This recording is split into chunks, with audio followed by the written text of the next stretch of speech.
I cannot bring myself to read in my own free time. The constant droll of moving my eyes back and forth across the soulless medium unnerves and honestly upsets me. I suppose that explains my scramble to higher erudition. But of course, no journey is immaculate. Learning without conflict is just plagiarism of the mind. My name is Bryan Riordan, and this is my route to literacy. At an early age, I was not just a champion, I was the champion of reading. Night after night, Mom and I would snuggle up and help each other read whatever adventure I happened to pull off the bookshelf. She would creep over my shoulder to make sure I pronounced and understood everything I read, and I would do the same to her, although now I feel like she may have betrayed me with some false ignorance, that of which I'm extremely grateful for. And though there's a number of things I have my parents to thank for, this, my basic education, was derived straight from their influence. I didn't grow up in front of a television. I flourished in the heat of the outdoors, always searching for a new experience. My family helped me discover this in books. Although reading Go Dog Go nearly 1,000,000 times must have killed Mom, the repetition aided immensely in my mastery of the task. I soon found myself infatuated with the Magic Treehouse series, a strand of time-bending adventures told by Mary Pope Osborne. These stories plunged a young brother and sister into the pages of books they found daily in their treehouse. I was so involved in the tales that I'm certain young Bryan believed he might be sucked into a story himself if he read enough. Whether or not that's true, I did find a reading identity for myself. I craved the thrill of the unreal adventure. Before books, these fantastical qualities I found within the pages I read were only accessible through dreams. Now, I could found a basis for my journeys and extend them through my imagination. This concept sparked an even greater idea in my mind. Why not write down my imaginary travels? My transition from reading to writing was nearly seamless. I had begun creating my own stories, yet all were of parallax. I fed off published and copyrighted works, like that of a nascent leech. It wasn't until the 4th grade that I truly recognized my uninformed crime. At this age, Star Wars had become my everything, not just the movies even.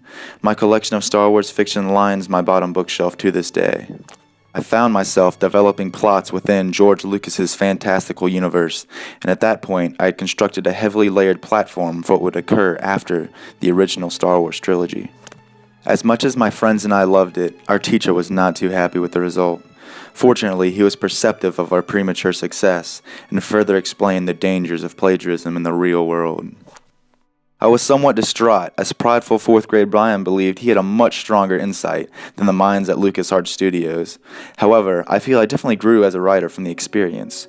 I went on to craft worlds of my own, surely derivative of my favorite canons, and silly beyond belief, but it was nice to write from my daydreams once again. Unfortunately, my career in reading hit a brick wall. Summer reading. There was nothing I dreaded more during my time at a school. Not once did I find myself wanting to read an assigned book, an issue I still carry with me today. Reading books such as Sign of the Beaver nearly brought my reading habits to an end forever. Instead of enjoying the bliss of Spider-Man and Daredevil comic books, I was coughing up blood from my malady of boredom while reading Farewell to Manzanar. I couldn't help but repeatedly ask, why are we reading such new books? As much as I loved the Charlestown Center and the challenge it presented, I could not fathom the irresponsible choice in literature. I developed a strong dislike for anything I read in school, thanks to my now preconceived idea that it must be garbage. I receded to my childish roots, possessing a dependency on action and adventure to keep me even remotely interested in what I was reading. I turned into an impatient and dull reader. I didn't search for meaning or truth, I just wanted dramatic scenes through each and every page. I turned to film to entertain me, as I didn't have to put much effort into that task. Movies, in fact, had a tremendous effect on the way I saw storytelling in general. It wasn't just the fact that I enjoyed film slightly more. The relaxation of the mind soaking in all the information, instead of figuring out the plots myself, was satisfying, but quite unhealthy. Entire universes could be unleashed upon me within a mere 2 hours or so, all of such filled with stunning visuals that Times New Roman atop alkaline-coated paper just couldn't quite live up to. I never really thought much of it, though. Just went along with the idea that I didn't like reading. This repugnant behavior continued for years until I landed on my feet my sophomore year at Wadehampton High School. The harrowing novel 1984 opened my opinion back up to the reading community. Orwell's dystopian recollection of the world to be was heartbreaking for me. I had never been affected by a book like this before.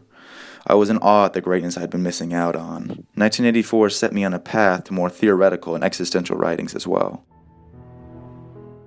Orson Scott Card's epic space saga, branching from Ender's Game, unlocked an inner child in me that I hadn't felt in nearly a decade.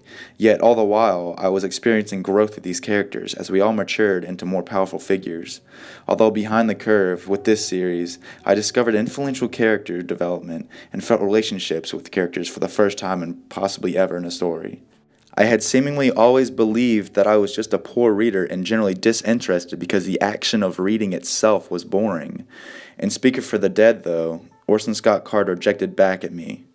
This is how humans are. We question our beliefs, except for the ones that we really believe in, and those we never think to question. For years, I have been the victim of my own provoked blindness toward this topic. Nevertheless, I still don't enjoy reading.